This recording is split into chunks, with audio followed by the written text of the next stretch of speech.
Welcome to the Condition to Bowl podcast, presented by Bowling Strength and Conditioning Academy, where we will be discussing what training looks like for elite bowlers, health and fitness tips for our sport, and interview the world's best bowlers to hear about their fitness journeys, injuries, and overcoming adversity.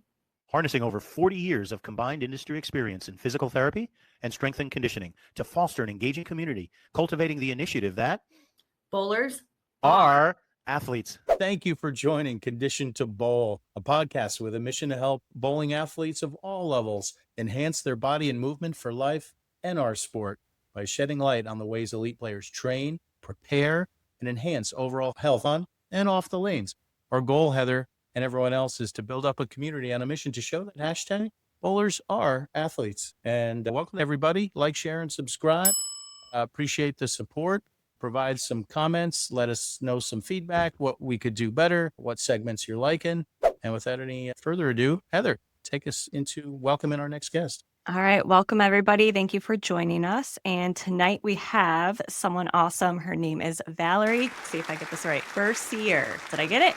Yes. I have been saying that wrong as long as I have known her, apologetically. So now that I've got that right, we let the world know it's Bercier. She is a current PWBA Tour star, gearing up for tour currently. She is a graduate of the University of Nebraska-Lincoln, where she won in 2009 with the team. She then also went to the University of Rhode Island so she could finish school to become a registered dietitian. She has been a member of Team Canada for 10 years. She competed in the team trials at Canada since she was 13. She's been with Brunswick since 2013 as well. Let's see, what did I miss here? Finished fourth in the 2017 U.S. Women's Open tournament, losing only to the eventual champion during the televised finals, which that was amazing to watch. She was crushing it that week. I remember that vividly. Won gold at the 2017 Canadian team trials, placed a career best 23rd at the 2017 World Championships in Las Vegas. She also just came out with Fuel Like a Champion, the Bowlers Tournament Nutrition Blueprint, which we will talk about a little bit on the podcast tonight and hear a little bit more about what that's all about, what that can offer you as a bowler. And everyone, welcome Valerie Bercier. The 2019 PWBA Rookie of the Year.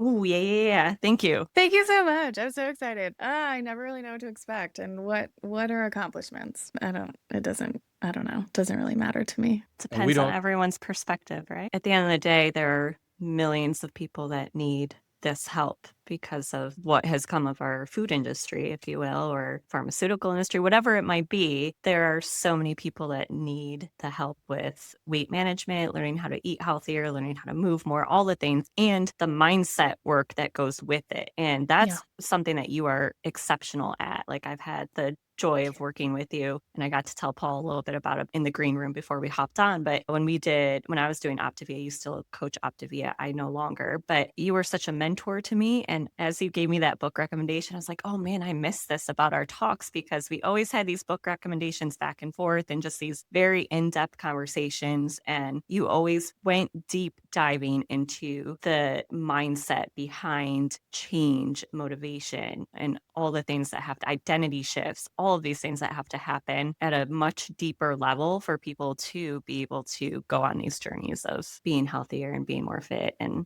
what have you. Great minds think alike. Yeah.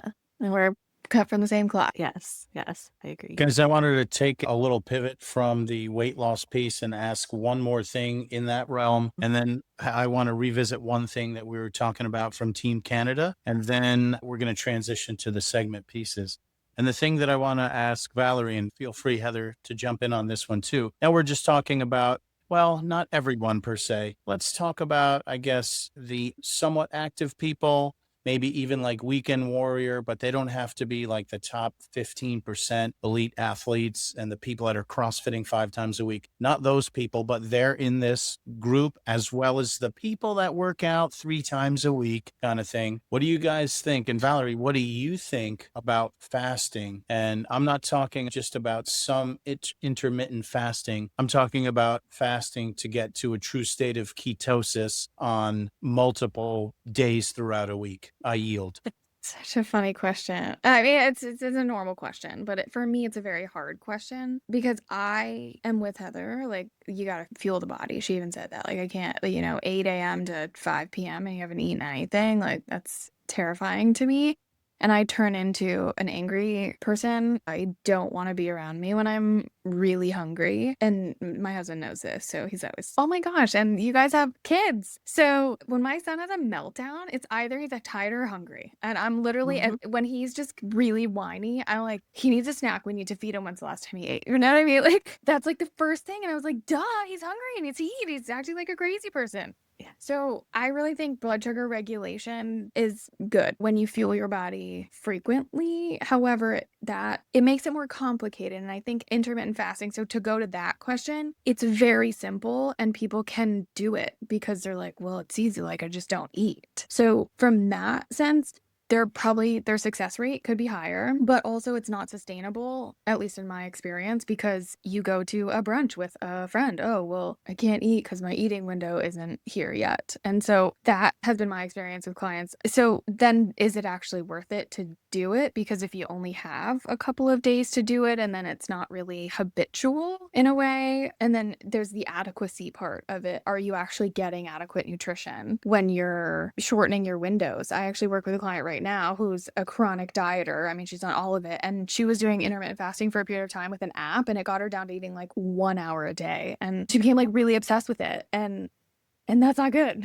So there's that. But because I was kind of really against it, I've always been a person that eats every couple of hours. I dove into the research around it. And I've been on webinars, I've read stuff about it, and there's significant research on it that's validating and really helpful for insulin sensitivity, ketosis, blood sugar regulation, that sort of like diabetes specifically. I'm sorry, I don't have a straight answer for that. If it works for you and you want to try it, just make sure that you're getting adequate nutrition in the time that you're eating. And don't just do it again. Oh, I ate like a Big Mac and a Snickers bar in my feeding window. Yeah, no, I appreciate the candor of your response. There's no right or wrong answer. There's some gray, but you certainly colored it with your professional experience and expertise. So thanks for that. I can throw a little bit of my take in here because I definitely used to be 100% against it. And I think when we talk about me 10 years ago versus me now, I've definitely gone from seeing things a little bit more black and white, like this is how it has to be in terms of training protocols, strength and conditioning protocols, nutrition. Like, I definitely was more opinionated. And then over the years, really, like Valerie said, like kind of dug into some of the research, like, okay, what is the other side of this? Okay, like what is this perspective? Where is this coming from? Why are people so hell-bent on trying keto, trying this, and seeing all the different angles that people are coming from with it? And now I'm much more of, my answer to things is usually, it depends. So it depends on the person. At the end of the day, intermittent fasting is going to help most people with weight loss, because when you close that window of time that you're eating,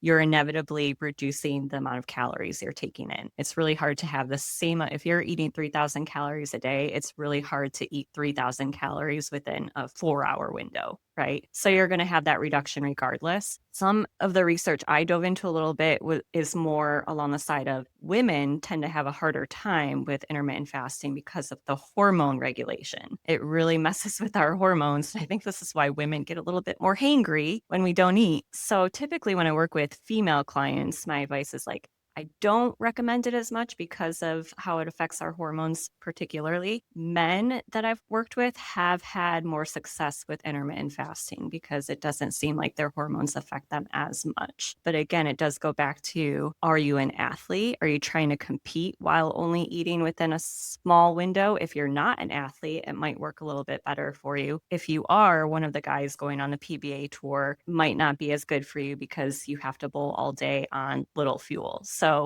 it depends on the client, right? All these different lifestyle factors start to come into play when it comes to, could this work or could this not work for this person? I'm so glad you brought up the women thing, because that's exactly was the last webinar that I was on. It said that especially perimenopause women do not fast because you need a lot of protein in the morning to help regulate hormones, or at least mitigate some of those symptoms that are happening during the end, like the estrogen drop. And And then if they want to do it, then it's actually better to start the fasting window in the evening and do that so that they can still have at least like a 12-hour fast from the evening. But men do way better with having it into the morning hours. Sure. Are you guys picking up what is being put down here on Condition to Bowl? It's the College of Knowledge. Tuition is free. All you have to do is like, share, and subscribe. Do you hear me? Again, That's right. smash, caress that Just do it. subscribe button. Just do it. Right? Just do it. And back to some closure before. I've probably said a couple times on other pods that I'm someone that even there's 5-7 tangents out, I need closure on that tangent from minutes ago. So we were talking a little bit about Team Canada,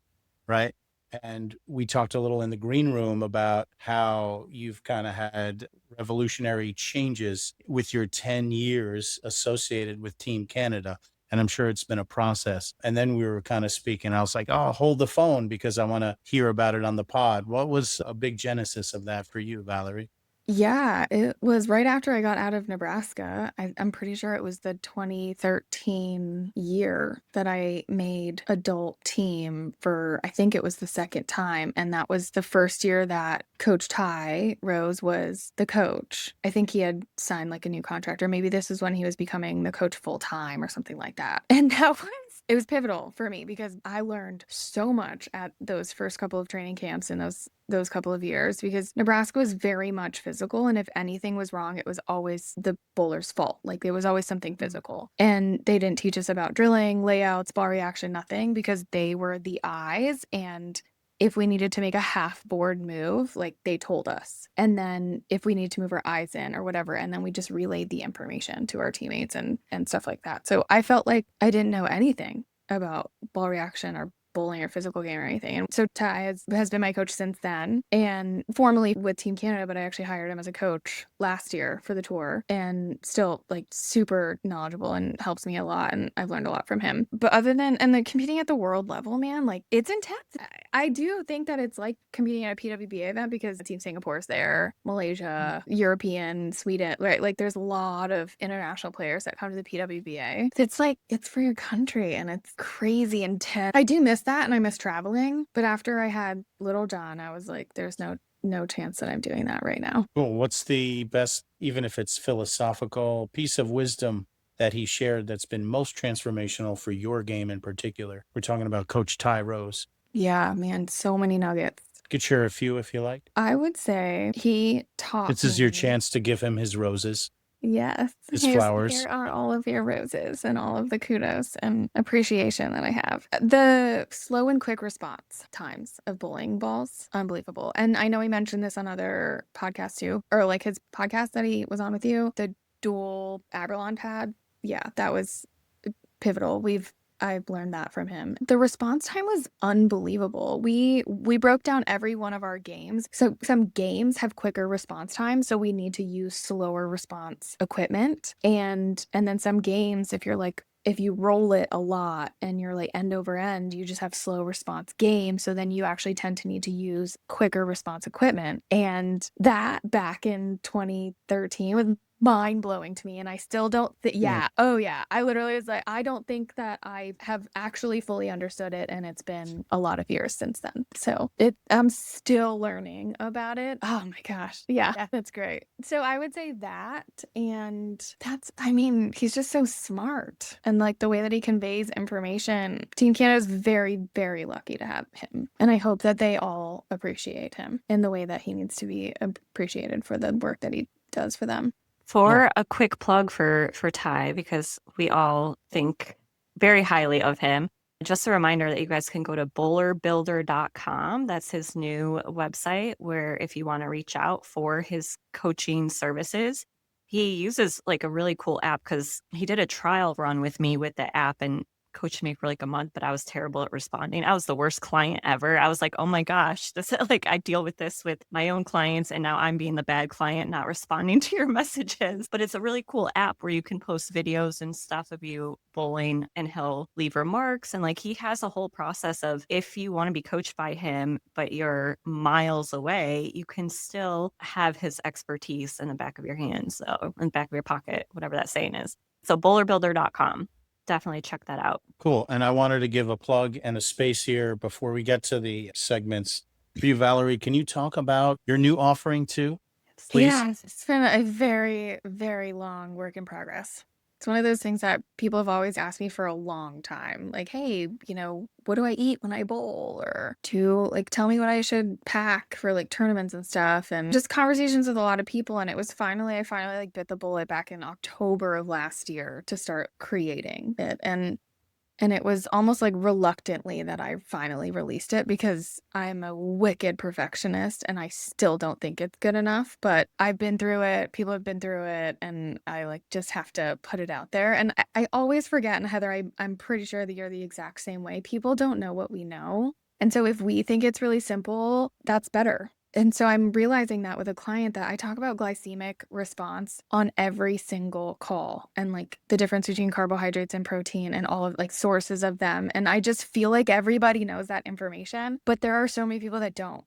And so I break it down into those and I give lots of ideas on pre-tournament fueling the night before, the morning of, snacks, restaurants, fast food even, and then recovery. I didn't spend a lot of time in the recovery realm just because it's not really designed for like pros necessarily or even college. It's designed for like the local tournament bowler or even maybe like PBA 50 where they're going out and they're not bowling hundreds of games, so they don't really need a ton of recovery protocol. But yeah, and then practical stuff too, little like tournament prep planner. And what's the name of this product and where can folks get it? Yeah, it's called Fuel Like a Champion, the Bowler's Tournament Nutrition Blueprint. And you can go to valuablebowlingnutrition.com. I love that, by the way. How do we spell that? So catchy. Yeah, valuable, like the word, and then bowlingnutrition.com. Okay. Yeah, valuable. The whole play on valuable has been my YouTube channel was Bowl with Value. Mhm. And that was like it's just so funny because I'm like bowl with value. Sometimes I didn't really like it, but it stuck. It stuck, and now I was just playing around with it and doing logos. And again, Heather, like it's been a long time, and to release it, I needed to create a new LLC and a website and get that. And I'm a one-woman show here, so I wish I had unlimited finances to pay people to do all of this, but I don't yet. I guess I don't know. I hope to one totally day. get it. Yeah, we I'm went sure through you the guys same do. thing with creating Oof. our course, and it took probably A year and a half. longer, a year and a half, but longer than we both anticipated. And it was just like, do we have all the things yet? Like, do we, I think we're both perfectionists too, of like, wait, I don't know if it's fully ready yet. We got to tweak this, we got to tweak that. Like, and we had to remind ourselves, like, wait, we're calling this strength training 101. It just needs to be the things that we think are so simple, other people don't quite understand yet. So like we need to get that information before we even go to all the other things that we could talk about all day long. All day long. Yeah, yeah. And oh my gosh. So I mean I'm still like nervous about it because I want it to be so valuable for people, but it's cheap. It's $79. I mean $79. I literally I look at it and I'm sure you did that when you did the sale. You were like $99, like that's not enough. Yeah. This is like our life's work. Like yeah, we put so much time into this. Has so much. Yeah. But at the same time, like it's you have to make it affordable. And the reality, I hope that it is $79 worth of value. And if it is, maybe there could be there could be a recovery course down the road, right? Yeah. I'm gonna have to create like a little form and feedback. So if you're listening to this now and you do purchase it, and just be on the lookout for a form to give me feedback, because I'm like you, Heather, mentioned 10 years ago, I was not open to feedback. It was very hard for me. It was so hard because I always took it so personally, and I still do, but I think I take it a little bit better now. I'm a little bit more open to it. And Paul, I admire your openness to feedback because you're always like, what can we do better? What do you not like? What do you like? What do you don't like? And my goal is to get that way. That sounds like you're well on track. What was that? Did you say Michael needs to get that way? You're like, oh, I like your openness to feedback. My goal. Because So I was scratching my head. I was like, wait a minute, your husband's Jonathan and your son's John. Yeah. My goal is to get that way. It sounds like me talking to my toddler on a daily basis. I'm like, I'll say something. I'm like, what did you say? Wait, what was that, Mom? What? It's so funny, the things that she says. Yeah. So, Valerie, you said you're prepared for these questions. Are you ready for some of these segments? Yes. Let me pull up my notes. Okay.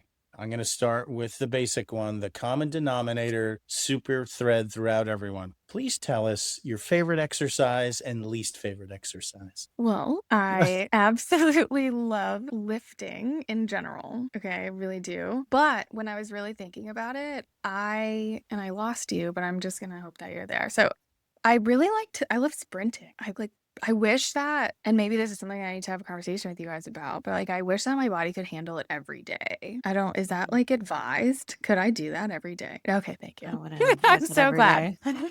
Not every day. Okay, yeah. If it's something that I'm planning to do, I'm like, I can't wait to go sprint on the treadmill specifically. What are your bouts of sprinting like? Do you do it for time? Do you do it for distance? Do you do like 500s or how do you do it? I like 20 seconds on at like 10 miles per hour. Or if I'm like really I'll go 12 at like 15 seconds, 12 to like 15 seconds, and then like 15 or 20 seconds off. Sometimes I can do 10 seconds, but then I'm like really out of breath. So yeah, and then only 5. I try not to do. I think when Heather used to program it for me, it was max like 6 maybe in a session. It's not a lot. Yeah, it And doesn't take many. And what feeling do you like from that? What feeling do you derive from that? You just feel so powerful. You're just like, I am running so fast.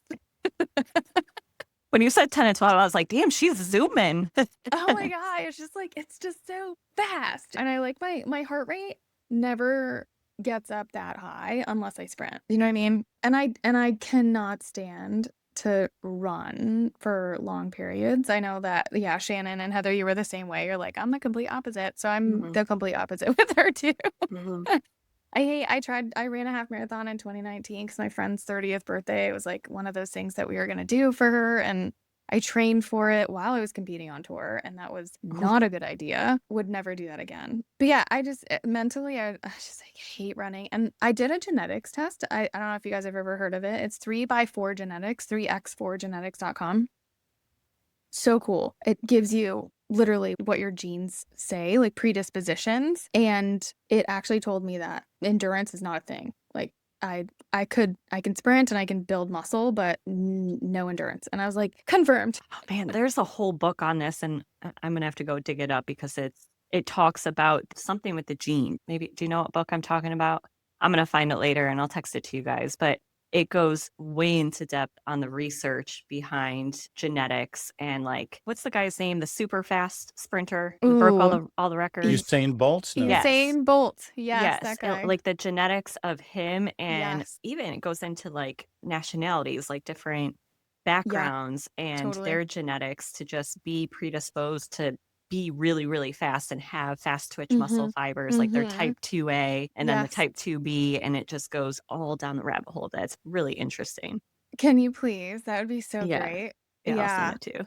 I actually don't know if I've ever made it through the entire book because it is so science. Like I had to stop and like reread so many pages and to try to grasp what the heck I was reading. But it's very interesting.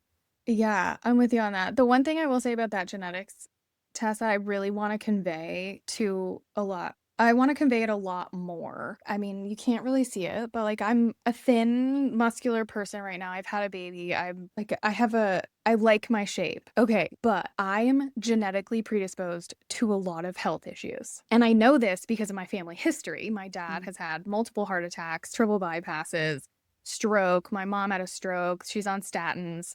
My grandfather on my mom's side died of CHF, congestive heart failure, had type 2 diabetes. My dad and my brothers have like this crazy autoimmune diabetes. We all have an autoimmune disease. Like I'm missing some things, but B12 deficiency, osteoporosis on my grandmother's side, like bone density issues, right? Like all this stuff.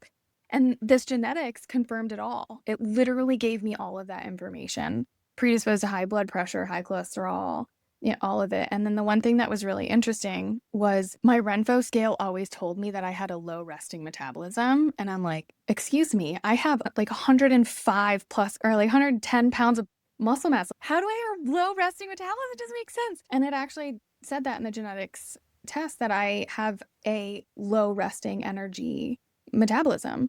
If I'm not careful, I will gain weight. And I've known that. I've gained weight before. I've been overweight and uncomfortable. And that's part of my story, is that I've had a weight loss journey myself. And I want people to know that, like, yeah, genetically, a lot of people that are in our field, Heather, are just genetically gifted. And Yeah. I listened to another podcast on the Whoop podcast of this girl that runs like hundreds of miles and then does these, what are they called? It's not Horax. High rocks. Dyslexia. High rocks competitions, and like she's like the fittest woman. I can't remember her name right now, but genetically her parents and her sister have resting heart rates like in the 40s, and they're all super active and all this. And I'm like, man, must be Wow. nice, but that's not me. Yeah. How much does Genetics this matter. test cost? I paid $350 for it, $350, but I got it on Black Friday. I waited, so it's usually about $400 for the test. Yeah, it's not cheap. At first, I thought $3.50, and I was like, "Oh, sweet, sign me up." Here's my credit card. Yeah, take my money. Yeah, it was $350. It took me a long time too, because I listened to some dietitian podcasts who they got their master's or maybe their PhD in this type of research, because there's epigenetics, nutrigenomics, like that field of how nutrition influences your gene expression and how. So I listened to that probably for like 6 months at least, and I just kept thinking, all right, when am I gonna make this financial investment? Because it's not, I mean, for most people, I think $350, it's one of those things that I'm not just gonna spend that much. Yeah, so anyway, In the name Cool. of continuing education. right, yeah, that's so true though, right? What are your favorite recovery tools? Oh yeah, I definitely thought about this. Foam roller, and I have a mini foam roller that's so nice for my forearm and my feet. Love it so much. It's in my bowling bag, carry it everywhere. And Dasha bought me a fold-up foam roller as a gift. She's such a gift person. I love her so much. She, like, anytime she can give you a gift, she'll give you a gift. And so she bought me that. So I carry it around. I'm very grateful. I have a Theragun that I invested in on tour because that's necessary. And now with those like compression leg things, I can't remember what they're called. Normatec? Yeah. Normatec, yeah. I think my Costco is selling them. And I was like, it's another investment, but I think I'm going to have to make that for this season, because both Shanna and Claire are like, those things are awesome. So I think I'm going to have to invest. But then are they easy to travel with? I don't know. I just thought about that this morning. Yeah, they fit in a bag the size of a laptop. Ooh. Yeah, the new ones. Okay. Yeah. Okay, I'm in. Worth All it. right. I'm gonna let my husband know. I'm gonna buy those. So like another thing. But on the nutrition realm, magnesium and essential amino acids. Yeah. We those have are- not had someone touch on the nutrition side of their I mean, recovery tools. So I like you're that. conditioned to bowl by, nutrition. Yeah, nutrition and adequate protein. I really make sure that I have enough protein. But the essential amino acids, like I'm still drinking some right now. And I just drank magnesium because that's my bedtime routine. Nice. Heather, before I unleash this crazy little personalized game that might extend to another 3 episodes, not with Valerie, I mean with other guests, Okay. but then it's going to flop and I'm going to run out of material for it. You'll see where this is going, right down the drain in a heartbeat. But do you have anything else? I had so many other things, but I know this is already going to probably be a 2 episode. Yeah, we'll see if Valerie is up to it, coming back on another time and dive even more into some of the nutrition stuff and athletic performance. Just because I think we haven't had enough of that on the podcast yet. I think we need to keep getting some of the word out on that side of things. But I think we dive into your questions, Paul. Well, and I was Wrap up also- this segment. Well, with this, I'm here. So if you want to do it, by all means. Otherwise, we have to reschedule. And my son is sleeping, and that's a godsend. So I cannot guarantee, because sometimes, like, I would go to the gym in the morning at 6 a.m. and I'd have to, like, make sure my husband's, like, in bed because he will wake up and need an arm to go back to sleep. And I'm glad John's home so that he can go up there. But, like, I'm waiting to see a little 4-year-old walk through this door. That's perfect. So, yeah, if you want to do it and split it up into another episode, that's totally fine. Yeah, we totally can. Let me see, what didn't we get to?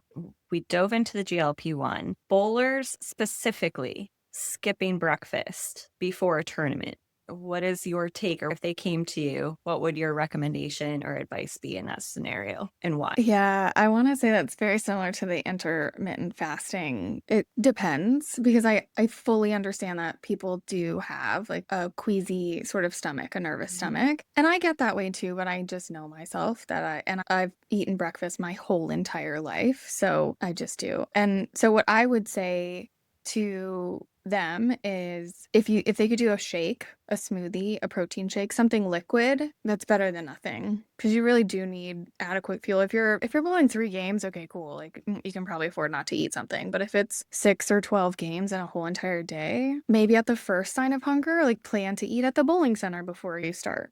Yeah. Yeah. I love that. So drink the calories if you are someone that isn't hungry when you wake up, or Yeah.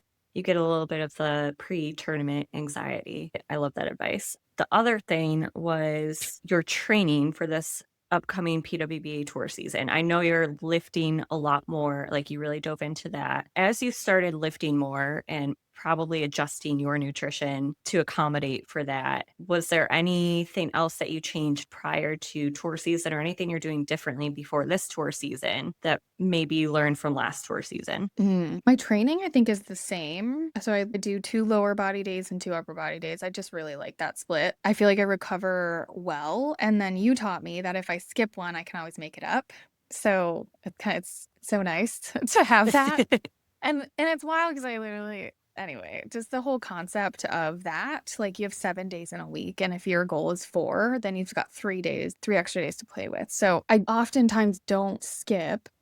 I really don't. It's like Monday, Tuesday, Thursday, Friday. And then that's just like, it's so habitual. Ooh, one thing that I was doing up until 2 weeks ago was going to the gym at 6 a.m. and working out with a girlfriend of mine, or a couple of them. And we did that because it's before the kids get up and get ready for school. And we changed that back in August or September. So after tour season, we started. And so it was from August until April of like doing it every single week.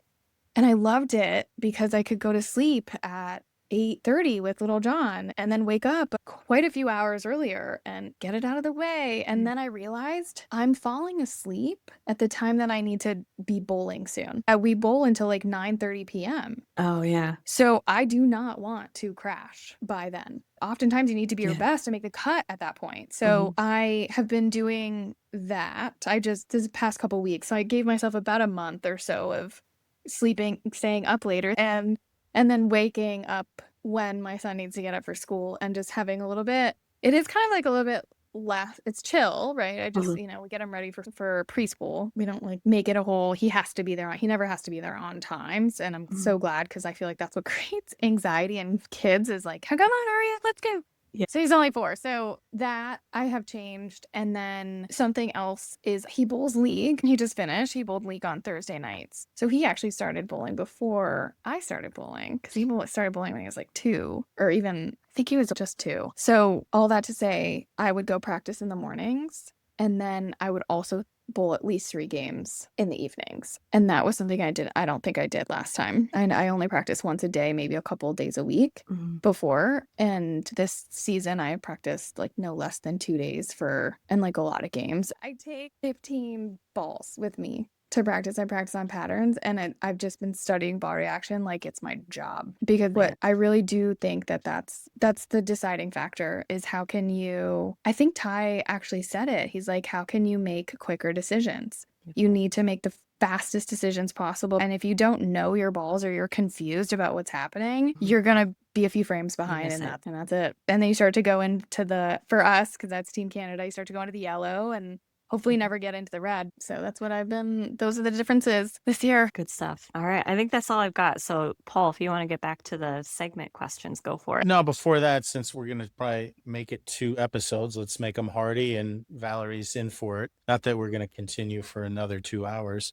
But is there anything about strength and conditioning or recovery that you want to learn more about? Yeah, I was a little stumped on that question. I was like, man, what do I want to learn more about? And I'm actually really interested right now in that genetics part of it, Heather, that you talked about it. And also have you ever heard of Hashimoto's? The Thyroiditis? Yeah. Yes. So intense exercise can make it worse. So I need to dive more into that about like, well, at what intensity, and is it a heart rate thing? Is it because like their stress, a lot of my clients that have Hashimoto's, stress is it's like a number 1, right? One of them really likes like running and Zumba and like that sort of intense exercise. I don't think she's doing herself any favors. She likes strength training. So I'm just fascinated by that, because I think strength training can be intense, but is it actually beneficial to do it, and how often for somebody with Hashimoto's? Sure. At what intensity level is like that ideal range of beneficial, but not overtaxing and overstressing on an already overloaded system? Mm-hmm.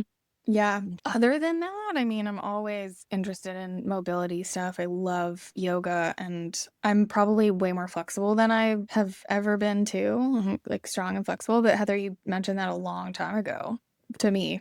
They're like, yeah, when you actually do full range workout squats, I'm thinking squats, deep squat, you're loading that. So you're actually getting more mobility from it. And like, that was like so amazing. I was like, yes, I'm going to go. Every squat's going to be as deep as possible. I don't train that way, but the exercise that you didn't ask me which one I least like. It's front squats. I did, but I thought you said the running, like prolonged running. I wrote that down. I mean, You're like, yeah. I love We could throw another sprinting. one in there. But actually, front squats, oh my gosh, I just hate them so much. Yeah. What do you hate? Is it the positioning of getting that bar? All of it. Hard. Yeah, all of it. I mean, the wrist position, because I'm not as flexible with my right wrist. And I've done that before. I'm fine with this, but it's just so hard. Just keep upright, right? Like core strength. And then I want to go as far, as deep as possible. And then on the way up is like, oh my God, so hard. It's fair. That's fair. I feel like that's common with bowlers. They really struggle with the front rack positioning because of limited mobility or just more tension in at least one wrist over the other. And my advice to anyone that experiences that with their front squats, you could actually go under your thumbs instead of the wrist, like loop under your thumb, because really you're trying not to grip the bar. You just want it resting there. And I think a lot of people where they go wrong with trying to get set up with the front squat is they're trying to hold it with their hand, but really it's like you're creating that shelf with your delts, and like the thumb can just be there for that extra. And that's where wraps could also come in. I've never used them. I was never a huge fan of them. I was like let's just work on the mobility and get some more range of motion in the wrist. But wraps could help with that. You can take a wrap and loop it around as well. So just for listeners or anybody that is also like, I hate front squats because I can never get in that position. I know Jason has a hard time with them. They're so hard because it requires that thoracic engagement and stability. So you're really hitting anterior core really well, which is why I love programming them, not necessarily doing them, but it's harder to do as much weight. Like you're going to do more weight if you're doing a back squat. So Totally. Your legs are going to push more in a back squat than in a front squat. But the benefits of front squats, getting that engagement, it's harder, but so worth it. It's so good. Yeah. And I do them when I need to. I do, goblet squats. So I think it's also just, I like to have heavier weight there, and I cannot but I realized that my core strength just in general for a long time has just not been great. Like I work out with a dancer or like a former dancer, and oh my gosh, her core strength is unbelievable. Yeah. Like I'm very much stronger than she is in general, but she way outperforms me in core. Yeah. Have you ever engaged in any Pilates stuff, even like a mat course or anything like that, Valerie? Listen, for a long time, I was a person that never did anything I wasn't good at or I hated. So no, because I was like, oh, I hate this. That was my barrier to Pilates for a long time too, but Yeah. it's really been fitness changing. So I bet. Yeah. I have a lot of clients that it's so funny when they say that they like it. I'm like, wow, good for you. Because I'm like, but I bet I would have I did some sort of like bar Pilates class at the Y 6 months ago, and that was cool. I did really like it. Yeah. cool. Well, my goal for your 40th birthday, which is still far away, is it's to get you to be at least once weekly engagement in some sort of Pilates-esque training, just to get some regular core stimulation in there. I like it. Yeah. I'm in. Do it. Cool. Thanks. Well, this is your accountability. Like, share, and subscribe. Ding. Condition to bowl. My last thing here is a riff, something from MTV days, 1987 to 1990. There was this show. I know, yeah, there was this show called Remote Control. It was one of MTV's first forays into doing a show. Like, if you guys ever heard of Yo MTV Raps, that was like a thing where they would have these hip hop and R&B and rap artists on. And it was like, they were doing a segment, they were doing a show. And then they had this like show that was like from this like pseudo, I'm in my mom's basement. But that was just like the setup for the studio. And they just had, it was like an adultish game show. It wasn't rated R, but it was just different and funny and maybe a little risque.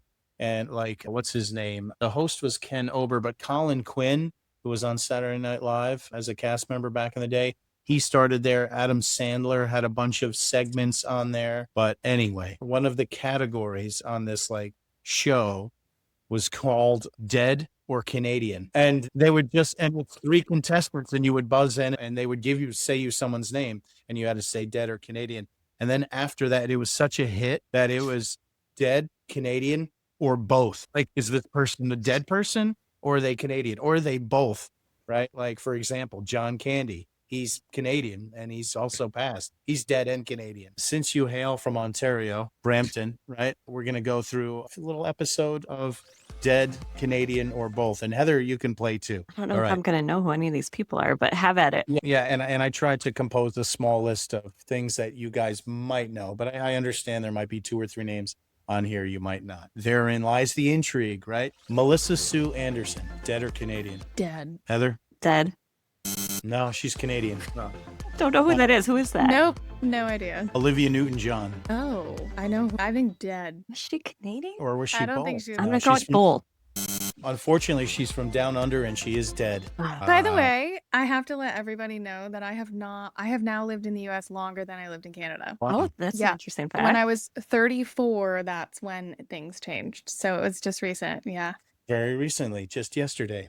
Yeah, practically. All right, here's a name I think you guys might know. James Vanderbeek, dead, Canadian, or both? Vanderbeek sounds pretty Canadian. Did he just pass away? No. Someone on Dead. Dawson. He's Dawson's Creek. And I'm going to go with Canadian. Bull. Heather says both. Valerie? Me too. Yeah, both. He's dead. You guys are 0 for 3. Ah, jeez. Catherine O'Hara. Ooh, dead and Canadian. I know who she is. I think. Rectum window. You got it. She's Was she both the dead Home and Alone? She Canadian. just died, right? The Home Yes. Alone mom? Yes. Oh. And she was in Yep. Schitt's Creek. Yep. Also Beetlejuice. Loved Like, her so but- much. She literally just died. And I found out that she was Canadian. Yeah. Okay. Betty White. Oh. Dead or Canadian, or both? Oh, yes. Both. Dead and Canadian. Yes. No, she's dead. Oh, She's not Canadian? Not Canadian? Come No, this next one should be a slam dunk. Mitch Hoope. on.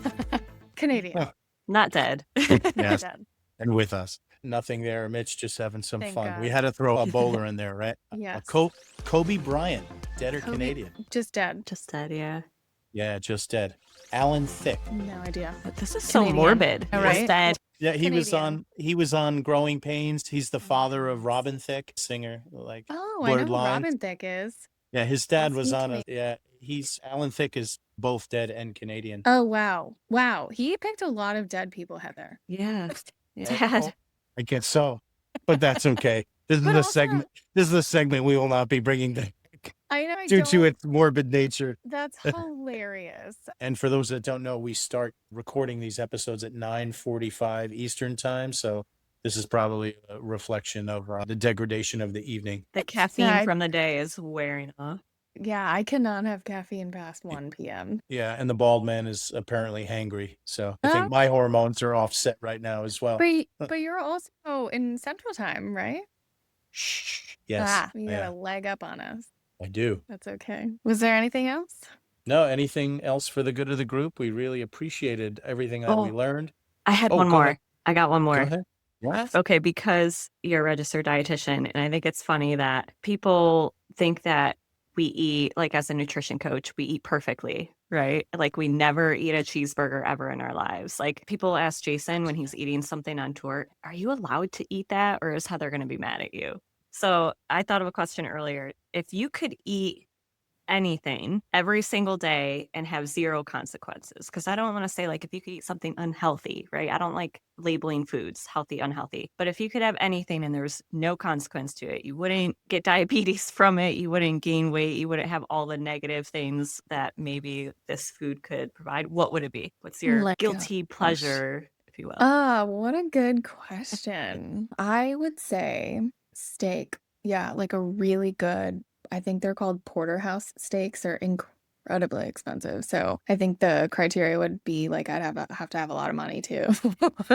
Because those steaks, I got one at a restaurant for our anniversary a couple of years ago, and it was the best thing I'd ever taste. Like I'm salivating thinking about it. Yeah. Steak. Yeah. And because food, I've learned that in order to have a healthy relationship with it, you can't have attachments to it also, right? And it really is fuel. But you get enjoyment from it. There's dopamine response, but also, yeah, I like ice cream. It just wears off. Like I have a few bites of it and I'm like, oh, it's too sweet, right? So I do enjoy it. Or goldfish. Oh my gosh, I actually do really like goldfish.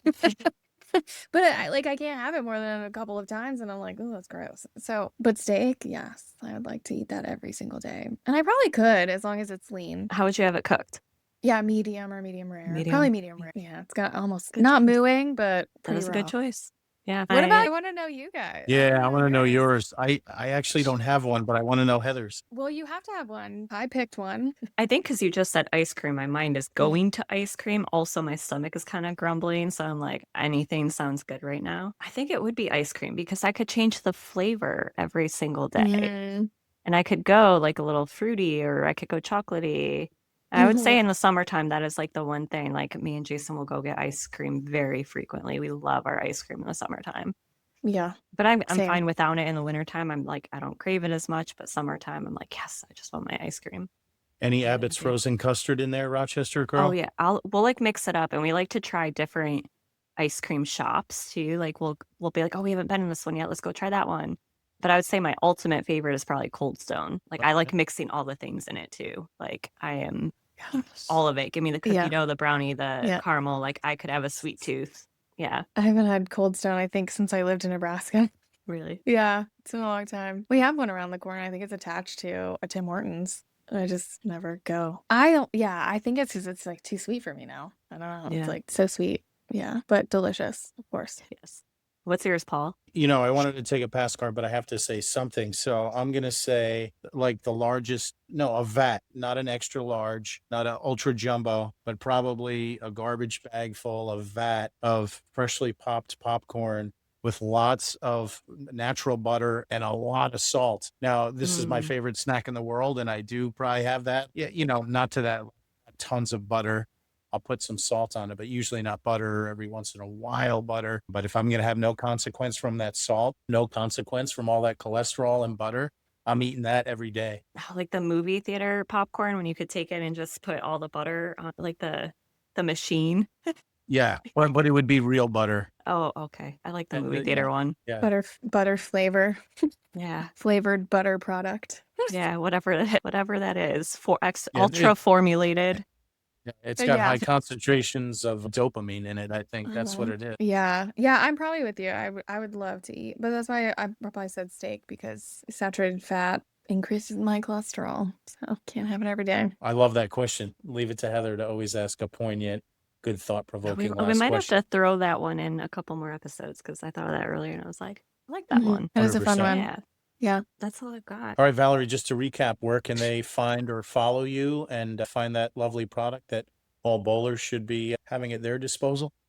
Valerie Bercier on Facebook. I have a Facebook page, a little professional bowling one, valerie.bercier.bowling on Instagram. And then I do have a nutrition one that I hardly ever post on. It's kind of like a personal one. And then valuablebowlingnutrition.com, YouTube. Right now, if you just search Valerie Bercier, you'll find the YouTube channel. Awesome. Well, thanks so much, folks. There's Valerie helping keeping athletes conditioned to bowl. Thank you And so much. And this will conclude episodes. Thanks. Like, share, and subscribe. And in the meantime, stay conditioned to bowl. Thank you, everybody. Until next time.